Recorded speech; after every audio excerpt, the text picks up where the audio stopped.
కారుమూరి వెంకటరెడ్డి గారు. వీడు నేను పెద్ద తెలివికల్లగలవాడిని, నా అంత తెలివికల్లోడు ఎవరు లేడు, నేను మాట్లాడేదంతా కరెక్టు, నాలాగా ఎవడు మాట్లాడలేడు, అందుకే జగన్మోహన్ రెడ్డి గారు నన్ను పిలిచి రాష్ట్ర అధికార ప్రతినిధి ఇచ్చాడు అని చెప్పేసి అని మాట్లాడుతుంటాడు. వీడు జగన్మోహన్ రెడ్డి గారికి జాకీలు వేద్దామని చెప్పి విశ్వ ప్రయత్నాలు చేస్తుంటాడు.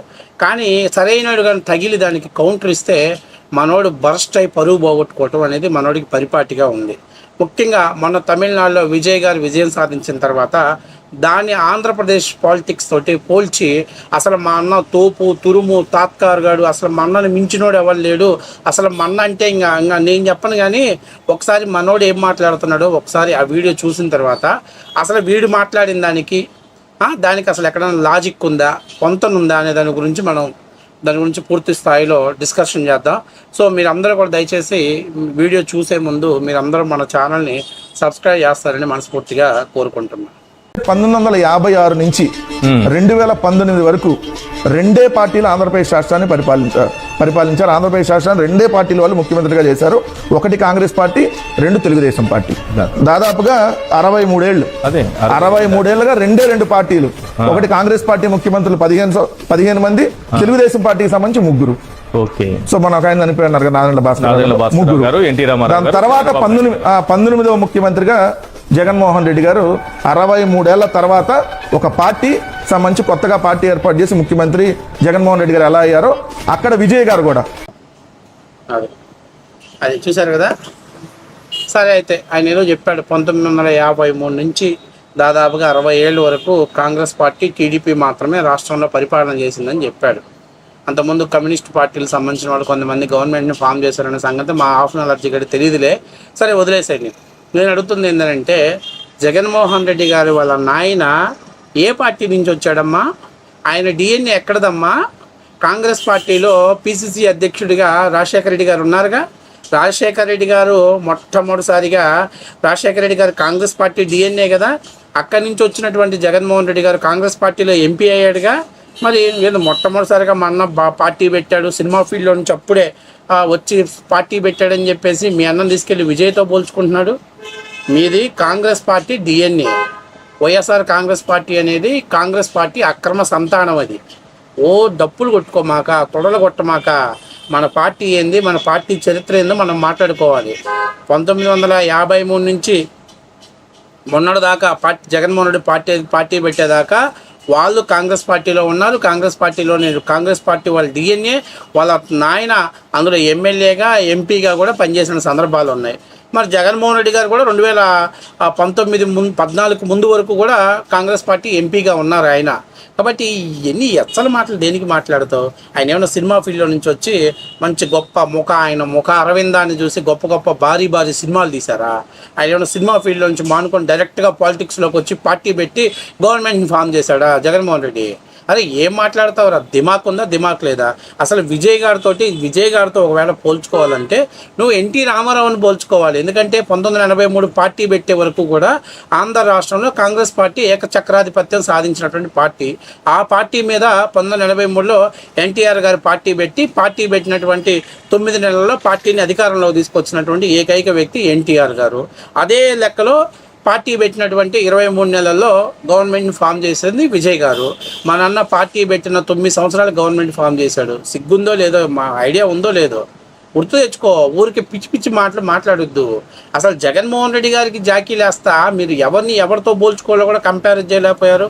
మీ పార్టీ డిఎన్ఏ ఏంది? కాంగ్రెస్ పార్టీ. మీ పార్టీలో ఉన్న పెద్ద ఆయన బొమ్మ ఎక్కడిది?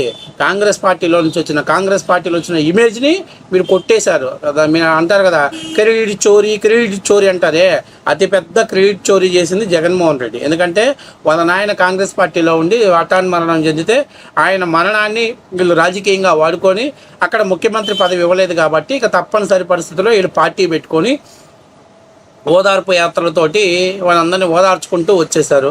2014లో కర్మగాలి కాంగ్రెస్ పార్టీ అధికారంలోకి రాలేకపోవటం, అలాగే ఆంధ్రులకు వ్యతిరేకంగా విభజన చేయటము, అందువల్ల ఆంధ్రప్రదేశ్లో కాంగ్రెస్ పార్టీ పునాదులు కూలిపోతే ఆ పునాదులు కూలిపోయినటువంటి సమాధుల మీద మీ పార్టీ పునాదులు వేసుకున్నారు. ఇంకా మీరు కూడా మాట్లాడతారు. మీరు కూడా మాట్లాడతారు. మా అన్న సినిమాల్లో వెళ్ళి ఫస్ట్ టైం యాక్ట్ చేశారు. అన్న తీసిన సినిమాల పేర్లు చెప్పాను ఒకసారి. కారుమూరి వెంకటరెడ్డిగా ఒకసారి చెప్పు. ఇసుక మాఫియా, బూమ్ బూమ్ స్టార్, ఈయన సినిమా పేర్లు.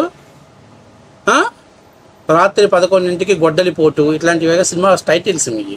ఒరే నువ్వు ఏమన్నా మాట్లాడతావా? ఏమన్నా ఈడు చెప్తాను సరే పక్కన పెట్టు. అవతల పక్కడు ఎవడాడు? మన ఈశ్వర్ గారు. అరే అసలు కనీసం బుర్ర ఉందా? ఏం మాట్లాడుతున్నావు? దేనికి పోల్చుకోవాలి? విజయ్ గారితో జగన్మోహన్ రెడ్డి గారిని ఎట్లా పోల్చుకుంటావు? జగన్మోహన్ రెడ్డి గారి తండ్రి ఆల్రెడీ రాష్ట్ర ముఖ్యమంత్రిగా ఉండి హఠాన్ మరణం చెందాడు. ఆయన ఆ ముఖ్యమంత్రి కుర్చీ కోసం మన అన్న సంతకాలు సేకరించాడు. అది కేంద్రం వద్దని చెప్పడంతో ఇక తప్పనిసరి పరిస్థితుల్లో కేంద్రం మీద తిరుగుబాటు చేశాడు. 16 నెలలు లోపల పెట్టారు జైల్లో. కాకపోతే ఒకటి చెప్పాలి, మా అన్న మీద కేసులు పెట్టి జైల్లో పెట్టినా మా అన్న ఎక్కడ కూడా కుర్చీ మీద ఉన్నటువంటి ఆశ సావలేదు. ముఖ్యమంత్రి అవ్వాలనేటువంటి ఆశ సావక ఆయన బయటకు వచ్చి పార్టీ పెట్టి పార్టీలో ఏదో 9 ఏళ్ల తర్వాత ముడుగు ఒక శవాన్ని లేపేసి తర్వాత ఒక కోడికత్తి డ్రామా ఆడి 151 సీట్లతోటి గవర్నమెంట్ని ఫామ్ చేశాడు. అన్న అంటే ఏందో చూసిన తర్వాత ఆంధ్రప్రదేశ్ ప్రజలు ఆ మధ్యలో ఉన్నటువంటి 5ను ఎగిరెగిరి తంతే అది ఎగిరి పక్కన పడి 11 సీట్లు పరిమితం చేసింది. ఇలా చెప్పుకుంటా పోవాలి. ఇది గప్పి పెట్టేసి ఎదవా మా అన్న ధీరోత్తముడు 63 సంవత్సరాలు అంటే 63 సంవత్సరాల రాజకీయాలలో కూడా రాజశేఖర్ రెడ్డి గారు ఉన్నారా భయ్? రాజశేఖర్ రెడ్డి గారు ఎమ్మెల్యేగా ఉన్నారు. రాజశేఖర్ రెడ్డి అప్పట్లో ఆవు దూడకి ఎమ్మెల్యే గెలిచి ఆ పార్టీని తీసుకొచ్చి మళ్ళీ కాంగ్రెస్లో విలీనం చేశాడు. ఆ సంగతి నీకు తెలుసో తెలియదు. ఇట్లాంటి బుర్ర లేని మాటలన్నీ మాట్లాడతాడు. విజయ్ గారికి అసలు జగన్మోహన్ రెడ్డి ఎక్కడ కంపేర్ చేస్తారా? జగన్ డైరెక్షన్ ఏంటి? ఆ 16 నెలలు జైల్లో ఉన్నటువంటి వ్యక్తి, వివిధ కేసుల్లో అవినీతి ఉన్నటువంటి వ్యక్తి, 420. అట్లాగే జగన్మోహన్ రెడ్డి గారు గత 5 ఏళ్ళు ముఖ్యమంత్రిగా ఉండి కేంద్రం ఎక్కడ సంతకం పెట్టమంటే అక్కడ సంతకం పెట్టి వచ్చినాడు. ఎక్కడ మద్దతు కావాలంటే అక్కడ మద్దతు ఇచ్చినాడు.